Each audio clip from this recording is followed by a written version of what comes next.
This particular advanced English lesson is all about speaking, all about your vocabulary. So we're looking at advanced expressions that will help you to improve your speaking English. These are expressions that native speakers just think about automatically. They don't have to think long and hard. They just drop them into the conversation. So hopefully I'll give you these. There are 12 of them. So number one, to get the hang of something. When we get the hang of something, we work it out eventually. It might take us a few times. I remember when I was first using Zoom or first using Skype, it took me a few attempts to get the hang of it, but how to work it or how to use it in the appropriate way. Okay, so to get the hang of something means to become proficient or skilled at doing or using something. So let me give you a couple of examples.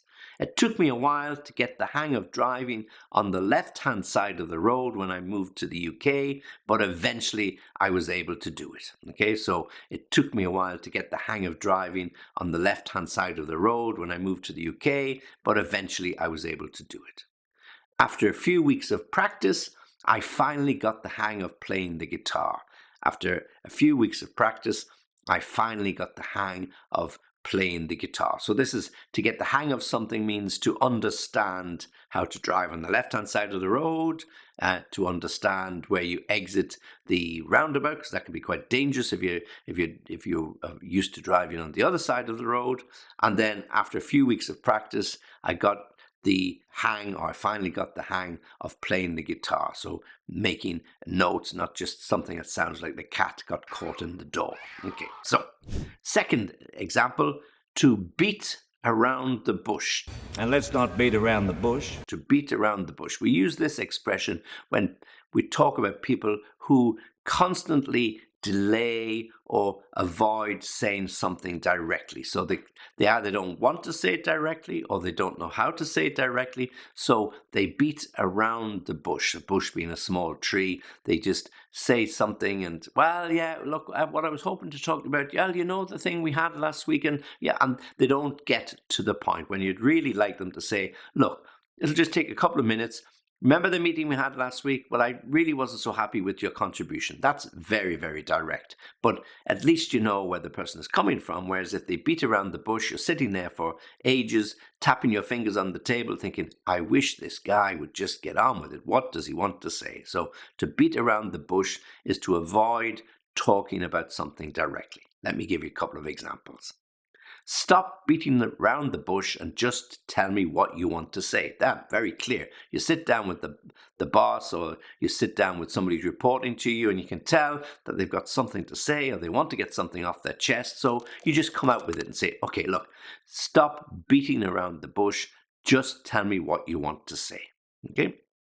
The boss always beats around the bush before giving you bad news. Well, that's a very, very common experience when the boss doesn't want to tell you that you're not getting the pay rise, or the pay rise you're getting is not the one you expected, or indeed you're not getting that bonus, whatever it might be.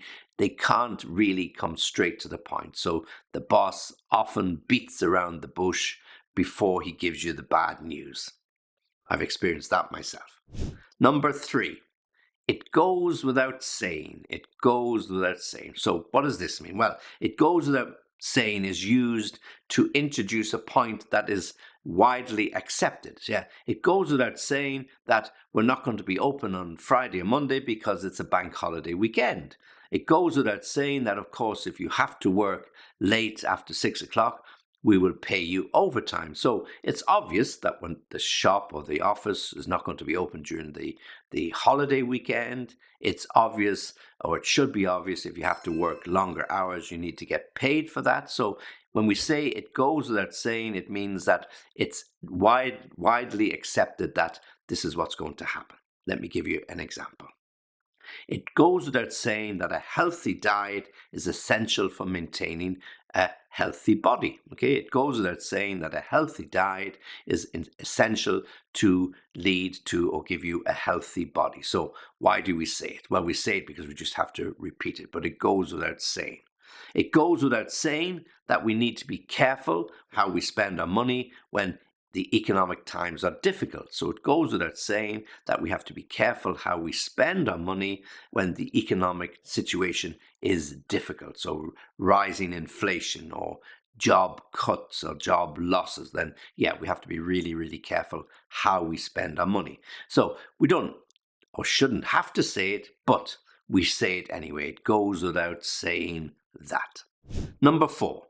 To keep someone on their toes. Well, when we keep someone on their toes, we don't let them relax. We keep them on high alert. If you ever see a cat, it's always up on its feet, ready to run at the slightest sound of danger. So, the cat is on its toes. So when you keep somebody on their toes, then you want them to be alert or to keep them alert. So you don't want them to be relaxed, okay? So if you're going to town or your son or daughter are going to town late at night, you tell them to be aware, not to be too relaxed because things can happen. So, you might say to them, keep on your toes, be aware of what's happening around you just in case you have to react very, very quickly.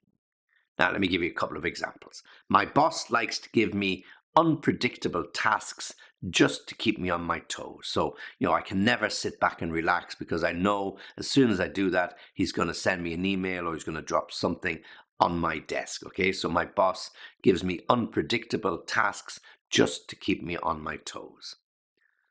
Being a firefighter means you always have to be on your toes. You have to be alert because the alarm could ring at any moment when you have to drop everything, run to the fire tender and drive off to fight another fire, quite literally. Okay, so being a firefighter means you have to, or you are constantly on your toes and ready to act or react in an emergency. On you in 30 seconds. Okay, so to keep someone on their toes means to keep them alert and to be alert at all times. Okay, so number 5 is to come clean. So to come clean means when somebody confesses to something or tells the truth about something. Okay, so to confess or to tell the truth about something means to come clean. I decided to come clean about the mistake I made and apologize to my boss. So you'd done something you shouldn't have done or said something that you shouldn't have done, so you decided to come clean and apologize to the boss. She finally came clean and admitted that it was she who had broken the vase, or the vase, you can pronounce it either way. So she decided to come clean, or she finally came clean and confessed or admitted that she was the one that had broken the vase. Okay, so when we come clean, we admit to a mistake or a problem or a difficulty or something that is our fault, so it's not blamed on somebody else. Number 6, to turn a blind eye. And we usually turn a blind eye to something. To turn a blind eye to something means to pretend that you didn't notice it, even though you did see it, but you turn a blind eye. So parents always do this. For example, little Johnny is in the room and he sees the plate of biscuits on the table that his mother told him not to touch, and he creeps up, takes one and eats it, and his mother can see it out of the corner of her eye, but she turns a blind eye to it because, well, boys will be boys. Okay, so to turn a blind eye. So when we turn a blind eye, it's to ignore or pretend not to notice something. The teacher turned a blind eye to the student who was obviously cheating in the exam. The manager turned a blind eye to the employee who was late consistently for work. Perhaps he was a good worker, but he just couldn't get out of bed in the morning. Perhaps he took shorter lunch breaks, or he worked a little longer in the evening. So the manager turned a blind eye to the worker or the employee who was consistently late for work. Number 7 is to pull someone's leg. She's just pulling your leg, isn't she? We pull someone's leg when we're trying to play a practical joke on them. April Fool's Day is a very good day for that. People play practical jokes on each other all the time, or certainly we used to in my day, okay? So when we pull someone's leg, we're trying to tease them or play a joke on them, but it's not intended to hurt or be malicious in any way. I wasn't really angry with you, I was just pulling your leg. So a mother or father might pretend to be angry or upset about something that a child had said, and they wanted to see what reaction. So I wasn't really angry with you, I was just pulling your leg. Or my co-workers were pulling my leg when I got a Valentine's card from a girl in the office. Yeah, so they were pulling my leg when I got a Valentine's card from a girl in the office. Number 8, to make a long story short. Well, I could do with this, to make a long story short. I like talking and talking and talking, but to make a long story short is to summarize a story without going into a lot of detail. Okay, so some people don't want to hear all of the details, they just want to get straight to the point. So if we're running out of time, we say, okay, to make or to cut a long story short, let me get straight to the point. So you leave out all the details in between that might not be so interesting. For example, to make a long story short, I ended up getting lost on the way to the airport and I missed my flight. So that's the shortened version. The long version might be that you got up late, or there was a detour and you didn't know where you were going, and blah, blah, blah, blah, blah, and you missed the flight. But to cut a long story short, I got lost on the way to the airport and I ended up missing my flight. I won't go into all the details now, but to make a long story short, we have decided to shelve those plans. So the company has decided not to proceed with some particular plan, but they won't go into all of the details because it's not so relevant. It's just suffice to tell you that we have shelved this particular plan. So I won't go into all of the details, but to cut a long story short, just to let you know that we have decided to shelve that particular plan. So it's not going to go ahead. Number 9, to keep someone in the loop. Okay, when somebody keeps you in the loop, it means they CC you on emails or they keep you informed about what is happening. I'll make sure I keep you in the loop about that new client, just in case you want to ring him or her to welcome them on board as a new client. So I'll keep you in the loop. Or the boss might ask you, please keep me in the loop. I want to be informed about everything that happens. And of course, when somebody's kept in the loop, they get a CC message and they can read it, and then they can pick up the phone or they can send a text message if they want more information, to keep someone in the loop. Number 10, to play devil's advocate. Well, if you're making a decision and everybody around the table is nodding in agreement, well, then there's nobody standing up to say what if or what about. So this is when you need somebody to play devil's advocate, for somebody to present a counter argument as to what might happen in certain situations. So when we've got those 12 heads nodding in agreement, you might say, well, is there anybody willing to play devil's advocate and look at a couple of situations or scenarios that might change, or that might look at this in a slightly different way? You know, it's really, really important for us to look at all aspects. So let's play devil's advocate, or let me play devil's advocate for a few minutes and ask you some searching questions. So, for example, I know we all want to proceed with this particular plan or this particular project, but let's play devil's advocate for a few minutes and look at a couple of situations that could jeopardize our plan. Okay, so again, you're putting forward some alternatives. You mightn't agree with them, or you mightn't believe they're likely to happen, but it's a really prudent way to look at a project, to look at situations that might be against what you have and what other people have agreed to do. Okay, so to play or to act, play devil's advocate. Okay, and then on to number 11, we've got this expression, having said that. This is a really common expression. So when we say having said that, it's often used to indicate a shift in your opinion or a shift in the speaker's argument about some particular point. Yeah, so they're telling you what's going to happen, what's going to take place, and then they might say, well, having said that, of course, we have to take into consideration blah, blah, blah. So if you're talking about that particular project and you outline everything that's going to happen, then you might say, well, having said that, there's a possibility that we might have to delay the launch, of course, because we mightn't get all of the marketing budget approved by the board. Okay, so having said that is a way of introducing an alternative or a different point of view. Okay, now let me give you a couple of examples.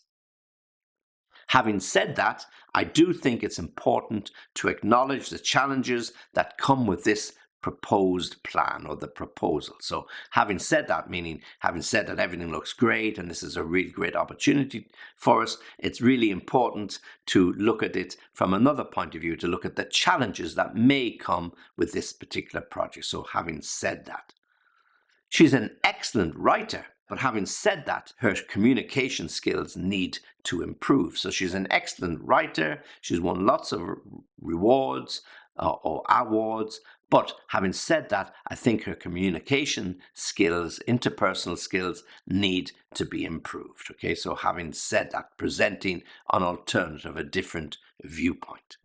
And then finally, number 12, getting to the end of our particular list, wishful thinking, and then another well-used expression, wishful thinking. And we use wishful thinking when people refer to a situation or believe something that is highly unlikely to happen. Okay, so for example, here in Ireland, we might look forward to a nice warm spring or nice warm summer. Haha, wishful thinking, yeah? You know what happened the last time you said that? It rained for 3 weeks. So wishful thinking is when we refer to something or we believe that something could happen, but it's highly unlikely that it will happen. So again, let me give you 2 final examples of that. Thinking that we'll be able to finish this project tomorrow on a Friday is wishful thinking on your part. You know, it's a holiday weekend and people will be leaving early after lunch. So it's wishful thinking on your part, thinking that we are going to finish this project by lunchtime or close of business on Friday. Believing that you might win the lottery and be able to sail around the world or sail off into the sunset may be wishful thinking on your part when the chances of winning the lottery are whatever, 200 million to 1 or whatever the odds happen to be. So again, wishful thinking, something you might like to do, you might think about it, but in reality, it's very, very unlikely to happen to you. Okay, so there we have 12, an even dozen of expressions that I think you can use and help you to improve your spoken English. You can also include them in writing, but they're very good when you're in conversations. You can use them as I've given you their examples in your personal life, private life, business life. They are suitable for all types of conversations. So as always, you know the drill by now. Practice some of them, try to remember them, try to write them, try to use them. And if you need some additional information, some additional examples, well, you know what to do. You write to me, www.englishlessonviaskype.com. Very happy to hear from you. Very happy to give you the additional information that you want. Okay, this is Harry saying goodbye. Thanks for listening. Thanks for watching. And as always, make sure you join me for the next lesson.